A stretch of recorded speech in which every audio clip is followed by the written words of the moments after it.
Hi guys, welcome to my YouTube channel Anu Lifestyle Kannada Vlogs. So ಇವತ್ತು ನಾನು healthy drink ಮಾಡ್ತಾ ಇದ್ದೀನಿ. ಈ ಡ್ರಿಂಕ್ ಬಂದು ಸ್ಕಿನ್ ಮತ್ತು ಹೇರ್ಗೆ ತುಂಬಾ ಯೂಸ್ ಆಗುತ್ತೆ.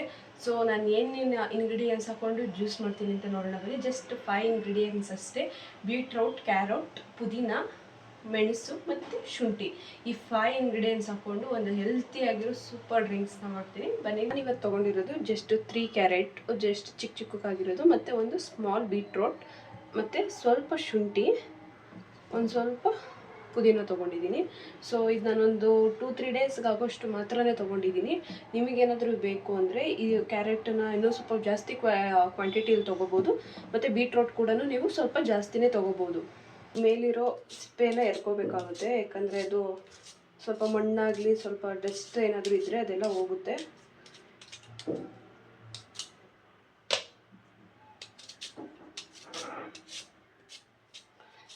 ಈ ಜ್ಯೂಸ್ ಬಂದು ಮೇಯ್ನ್ಲಿ ಸ್ಕಿನ್ಗೆ ತುಂಬಾ ಯೂಸ್ ಆಗುತ್ತೆ.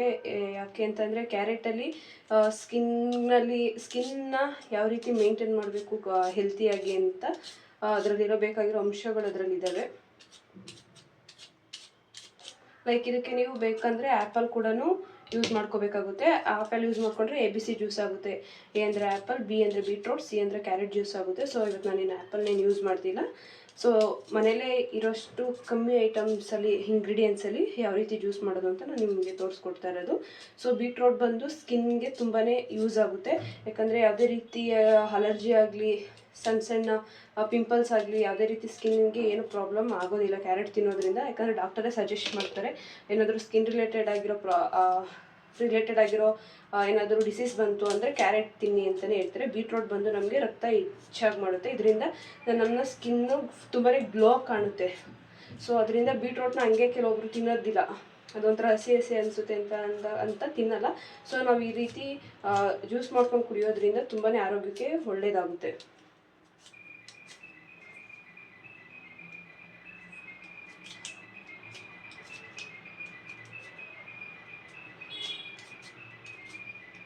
ಈ ರೀತಿ ಸಿಪ್ಪೆಲ್ಲ ತೊಗೊಂಡಾದ್ಮೇಲೆ ಸಣ್ಣದಾಗಿ ಕಟ್ ಮಾಡ್ಕೋಬೇಕಾಗುತ್ತೆ. ಸೊ ನಾನು ಇದರಲ್ಲಿ ಶುಂಠಿ ಮತ್ತು ಮೆಣಸು, ಪುದೀನ ಎಂತಕ್ಕೆ ಯೂಸ್ ಮಾಡ್ತಾ ಇದ್ದೀನಿ ಅಂದರೆ ಅದರಲ್ಲಿ ಅಸಿಡಿಟಿ ಜಾಸ್ತಿ ಇರೋದ್ರಿಂದ ನೀವು ಯಾವುದೇ ರೀತಿ ಊಟ ಏನೇ ತಿಂದ್ರೂ ಬೇಗನೆ ಜೀರ್ಣ ಆಗುತ್ತೆ. ಸೊ ಅದೆಲ್ಲ ಅದರಲ್ಲಿ ಜೀರ್ಣಾಂಶ ಜಾಸ್ತಿ ಇರೋದ್ರಿಂದ ಅದು ತುಂಬಾ ಆರೋಗ್ಯಕ್ಕೆ ಒಳ್ಳೆಯದಾಗುತ್ತೆ. ಸೊ ಇದನ್ನು ಐಸ್ ಕ್ಯೂಬ್ ಥರ ಮಾಡ್ಕೊಳ್ತೀನಿ ನಾನು, ಯಾಕಂದರೆ ಒಂದೇ ದಿನ ಕುಡಿಯೋದಕ್ಕಾಗಲ್ಲ.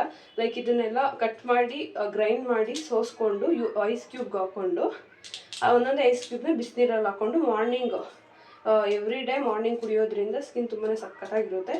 ಸೊ ಬಿಸಿನೀರಲ್ಲಿ ಕುಡಿಯೋದ್ರಿಂದ ಏನು ಬೆನಿಫಿಟ್ ಅಂದರೆ ಬೆಳಗ್ಗೆ ಖಾಲಿ ಹೊಟ್ಟೆಯಲ್ಲಿ ಬಿಸಿನೀರು ಕುಡಿಯೋದ್ರಿಂದ ಬೆಲ್ಲಿ ಫ್ಯಾಟ್ ಕಮ್ಮಿ ಆಗುತ್ತೆ, ಅಂದರೆ ಹೊಟ್ಟೆಲಿರೋ ಬೊಜ್ಜು ಕೂಡ ಕಮ್ಮಿ ಆಗುತ್ತೆ. ಸೊ ರೆಡಿಯಾಗಿದೆ. ಕ್ಯಾರೆಟ್ ಮತ್ತು ಬೀಟ್ರೂಟು ಸೇಮ್ ಎರಡೂ ಒಂದೇ ಕ್ವಾಂಟಿಟಿಯಲ್ಲಿ ತೊಗೋಬೇಕಾಗುತ್ತೆ. ಮತ್ತು ಪುದೀನ ತೊಗೊಂಡಿದ್ದೀನಿ, ಒಂದು ಸ್ವಲ್ಪ ಮೆಣಸು ತೊಗೊಂಡಿದ್ದೀನಿ, ಒಂದು ಅರ್ಧ ಟೇಬಲ್ ಸ್ಪೂನು, ಮತ್ತು ಒಂದು 4-5 ಇಳಕಷ್ಟು ಶುಂಠಿ ತೊಗೊಂಡಿದ್ದೀನಿ. ಸೊ ಇದನ್ನೆಲ್ಲ ಗ್ರೈಂಡ್ ಮಾಡಿಕೊಂಡು ಆಮೇಲೆ ಸಿಗ್ತೀನಿ.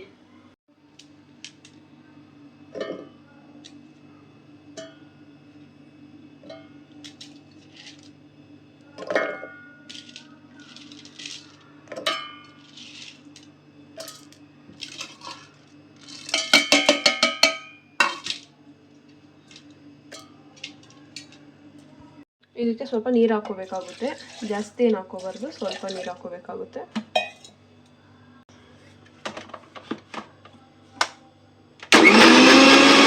ನೋಡ್ಬೋದು ಈ ರೀತಿ ಗ್ರೈಂಡ್ ಆಗಿದೆ. ಇದಕ್ಕೆ ಇನ್ನೂ ಸ್ವಲ್ಪ ಜಾಸ್ತಿ ನೀರು ಹಾಕೊಂಡು ಇವತ್ತೇ ಮಾಡಿ ಇವತ್ತೇ ಕುಡಿಬೇಕು ಅಂದರೆ ಇನ್ನೂ ಸ್ವಲ್ಪ ನುಣ್ಣಗೆ ಹುರ್ಕೊಂಡು ಸೋಸ್ಕೊಂಡು ಕುಡಿಯೋದ್ರೆ ಬೆಸ್ಟು. ಬಟ್ ಹಿಂಗೆ ತರಿ ಥರ ಸಿಕ್ಕಿದ್ರೆ ಅದು ಕುಡಿಯೋದಕ್ಕೆ ಅಷ್ಟೊಂದು ಚೆನ್ನಾಗಿರಲ್ಲ. ಸೊ ನಾನು ಬಂದು ಐಸ್ ಕ್ಯೂಬಲ್ಲಿ ಹಾಕ್ಕೊಂಡು ಬಿಸಿನೀರಲ್ಲಿ ಕುಡಿಯೋದ್ರಿಂದ ಏನು ಪ್ರಾಬ್ಲಮ್ ಏನಿಲ್ಲ. ಸೊ ಬೇಕಾದರೆ ಬಿಸಿನೀರಿಗೆ ಹಾಕೊಳ್ಳೋಕ್ಕಿಂತ ಮುಂಚೆ ಫಿಲ್ಟರ್ ಮಾಡ್ಕೊಂಡು ಬೇಕಾದ್ರೆ ಇದು ಕ್ಯೂಬ್ನ ಕುಡಿಬೋದು.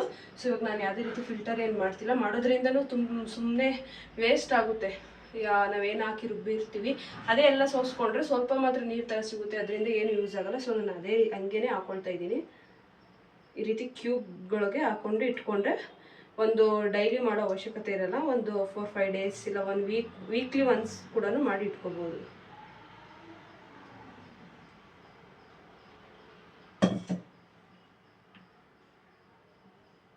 ಇನ್ನು ಯಾರ್ಯಾರು ನನ್ನ ಚಾನಲ್ನ ಸಬ್ಸ್ಕ್ರೈಬ್ ಮಾಡದೆ ನೋಡ್ತಿದ್ದೀರಾ ಪ್ಲೀಸ್ ಸಬ್ಸ್ಕ್ರೈಬ್ ಮಾಡ್ಕೊಂಡು ನೋಡಿ. ನೀವು ಮಾಡೋ ಒಂದು ಸಬ್ಸ್ಕ್ರೈಬಿಂದ ನಮಗಿನ್ನೂ ವೀಡಿಯೋ ಮಾಡಬೇಕು ಅಂತ ಜೋಶ್ ಬರುತ್ತೆ.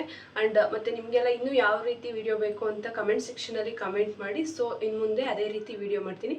ಪ್ಲೀಸ್ ಸಬ್ಸ್ಕ್ರೈಬ್ ಮಾಡ್ಕೊಳ್ಳಿ. Thank you, love you.